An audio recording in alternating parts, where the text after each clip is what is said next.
Welcome to another sports tech and gadgets video.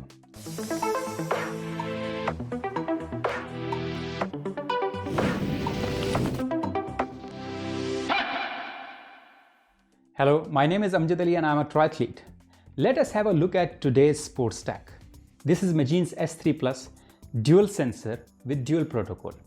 It works as a speed sensor and a cadence sensor, and it can connect with the devices using ANT+ and Bluetooth protocols. You can switch between speed sensor and cadence sensor mode by simply reinstalling the batteries. There might be a question in your mind that if you are using GPS watch for cycling, why do you need the speed sensor? Speed sensor is required in fact in some of the places where you may not get the GPS signals like mountains or tunnel or high-rise buildings where GPS signal will not give you accurate speed. Or even you might be doing indoor cycling. For that, you need to see the speed when you're riding. And if we talk about the cadence sensor data can be very useful for every cyclist to improve their performance, which you can see in the 50-kilometer cycling that I have done at the end of this video. So where I'll explain you how the cadence sensor helped me to improve. Okay, now let us first quickly go through the specification of Magene's cadence sensor and speed sensor. It weighs around 9 grams and it can support temperature between -20 degrees up to 50 degrees Celsius. It is IP66 rated. It can support for maximum speed of 110 km per hour. And I'm very happy with that because I will not go more than this. Magene sensor is compatible with various Garmin devices. It is compatible with many other indoor training platforms as well. It also works with a free Wahoo Fitness app, Strava, Ride with GPS, Map My Ride, and other applications. I have these two devices with me. So one I'll be using as a speed sensor, another one I will be using as a cadence sensor. You can switch between the cadence sensor and speed sensor by simply replacing the battery, which I'll explain you later.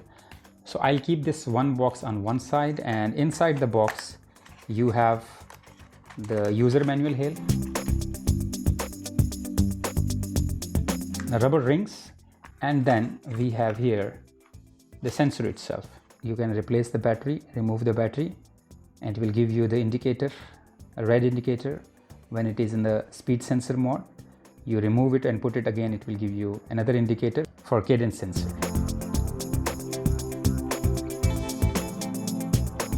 Now let us talk about the installation of this. So I'll be taking you to my bicycle, and here we are. We'll do the installation of this.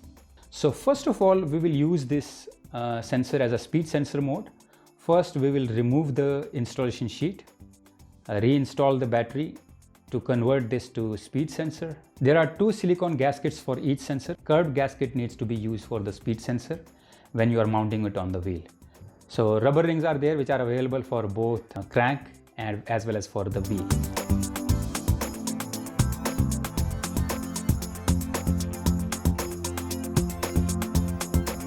So we can now pair it with our watch by spinning the wheel if it is installed on the wheels, or by moving the pedals or moving the cranks. Once you are configuring it on your specially Garmin watch, make sure that you have entered the correct wheel size so that it will measure the speed correctly. Let us now talk about the cadence sensor installation. The installation of the sensor has to be done on the crank, and using the rubber ring you can fix it on the crank. Make sure that it is inside, but the reason is because if it is outside, so your shoes might be rubbing it, which will cause the damage. Or if you are fixing it on the other side, on the right side, it might not also be safe because cassette and chain is on that side, so which can damage your sensor. Okay, now the hardware installation is done. Both the sensors are installed on my bike. Let us first spin the wheel and see if the speed sensor is working properly. So it will remain in the sleep mode to save the battery. It will wake up only if you spin the wheel or if you rotate the crank. So I have done this both. So okay, now both the sensors are installed. After the installation, the next step is to upgrade the firmware. So let us do the firmware upgrade. To upgrade the firmware, Magene has provided a utility. So you will download that utility from the App Store.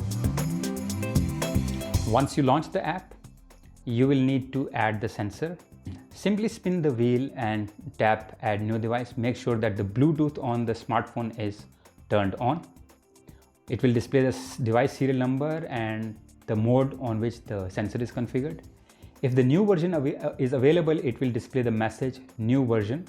Simply tap on the message and it will install the new version. It will take 3 to 5 minutes to upgrade the firmware. So let us repeat the same process for the other sensor, and make sure you do not close the application when firmware is being upgraded. So okay, let us test the speed sensor through Magene app now. I am living in Muscat, Oman, and Oman is a sports-friendly country, and the long rides on weekend is great here. I started my ride early in the morning. I did the flat ride. Okay, I just finished 50 kilometer cycling by using Magene multi-sensor, which you have just seen. So let me download the data and I'll show you how the statistics look like.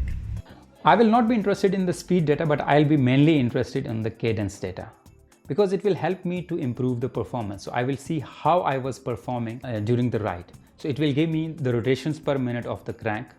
So the average cadence remained 91 rotations per minute with a maximum of 112 on a flat road, which is fine in my case.